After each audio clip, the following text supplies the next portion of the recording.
Muy bien, te agradezco por atendernos, ¿eh?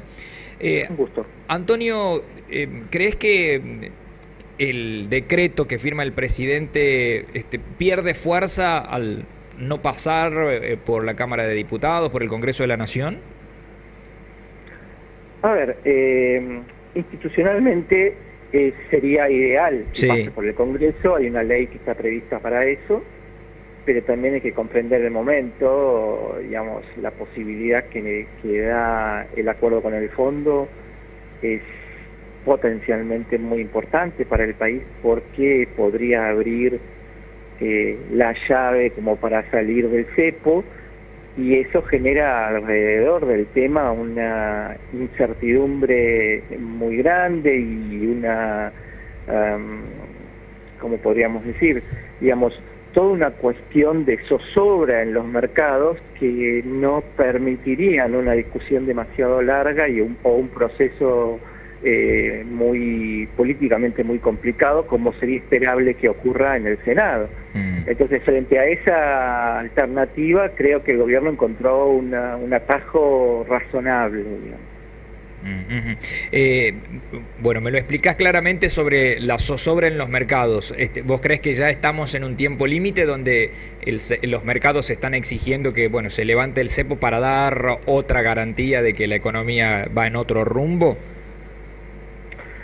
Los mercados están esperando una ruta clara de cómo va a ser ese proceso. En principio, cómo va a ser el acuerdo, no tenemos tantos detalles, No. cuántos son los fondos frescos que van a entrar, tampoco lo sabemos, en qué momento, calculamos que va a ser en abril, pero no hay una certeza alrededor de eso, y si eso va a permitir relajar las restricciones cambiarias inmediatamente, o si vamos a tener que esperar a después de las elecciones.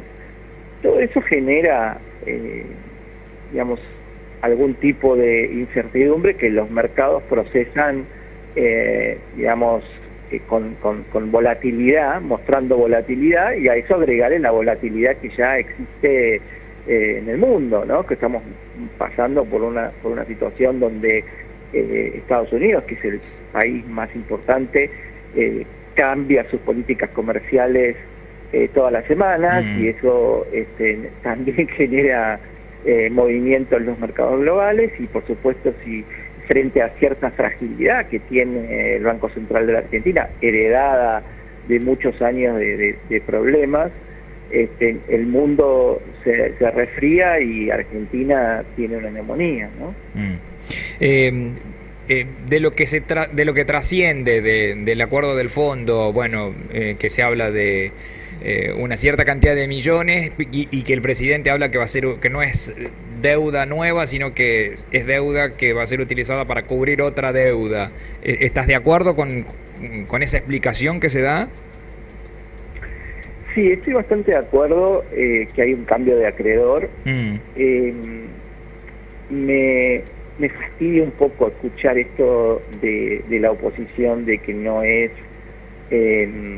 digamos, que es nueva deuda, porque es como un reconocimiento muy falaz de que la deuda con los argentinos no cuenta, porque en última instancia la licuó o la devolteo. En cambio, la del Fondo Monetario Internacional sí es importante y sí cuenta, ¿no? Entonces eso es lo que justamente nos trajo a este momento en la Argentina, a un momento donde estuvimos al borde de la hiperinflación hace un año atrás, a un momento donde la gente no cree en su moneda, y parecería que hemos aprendido poco, porque lo que está diciendo la oposición es que, bueno, la deuda con el Fondo Monetario es importante, pero la otra no. Y la otra somos nosotros, son tus depósitos en el banco, es la plata que tenés en la billetera, ¿no? Que bueno, si no puedo, te la licúo. ¿Me puedes explicar eso? Porque me parece importante esto que acabas de remarcar. La diferencia entre la deuda con el Fondo Monetario Internacional, que creo toda la tenemos clara, es plata que nos prestaron, dólares que nos prestaron de afuera. Y esta deuda, ¿quién la tomó? ¿A quién le debemos? ¿Me puedes explicar eso? Bueno, en los últimos 30 años, te diría que el 80% del tiempo gobernó el peronismo, ¿no? Y en esas circunstancias, cuando necesitaban, porque no les alcanzaba el dinero o porque tenían algún proyecto que no podían financiar, iban y le pedían dólares al Banco Central para financiar esos proyectos, qué sé yo, por ejemplo, para pagarle la deuda al Fondo Monetario Internacional, ¿no? O para cualquier otra cosa, para el proyecto del Bicentenario. Entonces le pedían los dólares al Banco Central y le daban un papel que decía: yo, el Tesoro, te debo 10.000 millones de dólares, Banco Central, y te doy estas letras a cambio, y en algún momento te los voy a devolver. Como si fuera cuando vos en una caja chica sacás un dinero y dejás un papelito que dice saqué dinero pero lo reintegro en tal momento. Bueno, ese momento de reintegro nunca llegaba. Y entonces, ¿qué pasaba? Vos en el Banco Central tenés en el activo los dólares que respaldan tu operación, y en el pasivo tenés la base monetaria, es decir, el dinero de los argentinos, en los depósitos bancarios, en sus cuentas corrientes o en su billetera. Si vos le sacás la contrapartida de los dólares y hay un papelito que no vale nada, bueno, eso significa que tus depósitos no valen nada. Entonces, lo que está haciendo el gobierno ahora es, con este préstamo, rescatar esos papelitos que en algún momento del pasado le dio el Tesoro a cambio de dólares y devolverle los dólares para que respalden solventemente la deuda que tiene el Banco Central con los argentinos, que son los depósitos, las cuentas corrientes, etcétera. Y hacer una economía más confiable, significa todo eso.